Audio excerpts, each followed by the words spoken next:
बच्चों, इसके पहले हमने आपको मानव में पाचन क्रिया के बारे में पढ़ाया था। आज हम लोग घास खाने वाले जंतुओं में पाचन क्रिया के बारे में पढ़ेंगे। आपने शाकाहारी जंतुओं जैसे गाय, भैंस आदि को भोजन ग्रहण करते हुए देखा होगा। शाकाहारी जंतु पहले घास आदि को जल्दी जल्दी निगल लेते हैं, आमाशय के एक भाग में भंडारित कर लेते हैं। आमाशय का यह भाग रूमेन कहलाता है। जब हम आपको ये पढ़ा रहे हैं तो वीडियो में दिखाए गए चित्र को ध्यान से देखते रहिएगा। आमाशय का यह भाग जिसमें जंतु यानी गाय, भैंस जल्दी जल्दी घास आदि को निगल लेते हैं, ये आमाशय के एक भाग में भंडारित होता रहता है और आमाशय का यह भाग रूमेन कहलाता है। रूमेन में भोजन का आंशिक पाचन होता है, यानी थोड़ा पाचन होता है। इसे जुगाल कहते हैं। इसके बाद जंतु इसे छोटे छोटे पिंडकों के रूप में पुनः मुख में लाते हैं और इसे चबाते रहते हैं। तभी आपने अक्सर इन जंतुओं को लगातार मुंह चलाते हुए देखा होगा।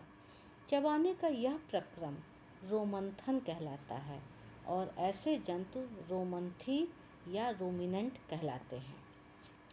दरअसल गाय, भैंस आदि जंतुओं का मुख्य भोजन घास है, जिसमें सेल्यूलोज प्रचुर मात्रा में पाया जाता है। इसका पाचन आसानी से नहीं होता है। रूमिनेंट्स में छोटी आंत और बड़ी आंत के बीच एक लंबी संरचना होती है, जिसे अंधनाल या सीकम कहते हैं।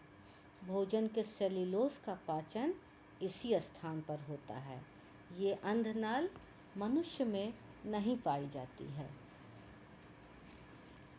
यहाँ पर हम लोगों ने उन जंतुओं के विषय में पढ़ा है जिनमें सुविकसित पाचन तंत्र पाया जाता है। जैसे मनुष्य में सुविकसित पाचन तंत्र पाया जाता है, लेकिन सभी जंतुओं में सुविकसित पाचन तंत्र नहीं पाया जाता है। फिर भी भोजन अंतर्ग्रहण की प्रक्रिया और पाचन की प्रक्रिया तो सभी जंतुओं में होती है।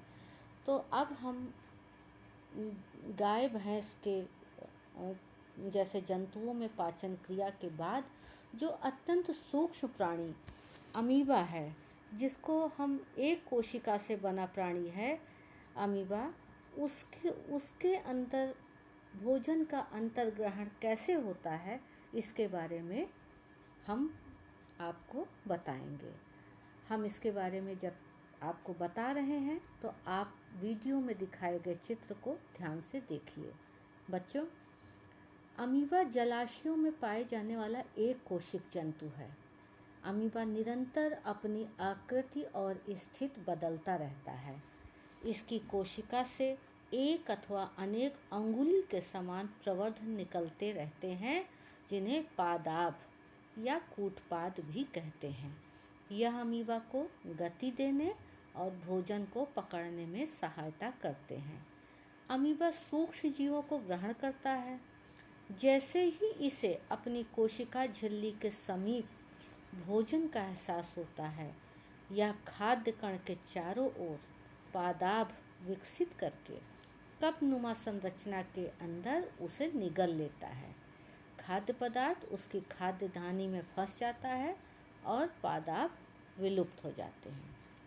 खाद्य धानी में पाचक रस स्रावित होते हैं, जो खाद्य पदार्थों पर क्रिया करके उन्हें सरल पदार्थों में बदल देते हैं।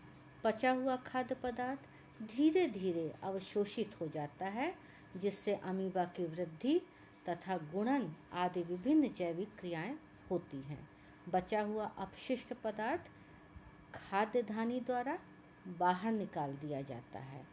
इस प्रकार हमने जाना कि भोजन के पाचन का मूलभूत प्रक्रम सभी प्राणियों में एक समान है। खाद्य पदार्थ सरल पदार्थों में परिवर्तित किए जाते हैं और इनसे ऊर्जा प्राप्त होती है। इसी प्रकार इसी ऊर्जा का उपयोग जंतु अपनी विभिन्न जैविक क्रियाओं को संचालित करने के लिए करता है। तो हम लोगों ने पाचन क्रिया, भोजन का अंतर्ग्रहण और पाचन क्रिया से संबंधित जो निम्नलिखित मुख्य बातें सीखी हैं, उसमें है कि पोषण क्रिया के अंतर्गत भोजन का अंतर्ग्रहण और पाचन दोनों सम्मिलित है। विभिन्न जीवों में भोजन के अंतर्ग्रहण की भिन्न भिन्न विधियां हैं। मनुष्य में भोजन का पाचन आहार नाल में होता है।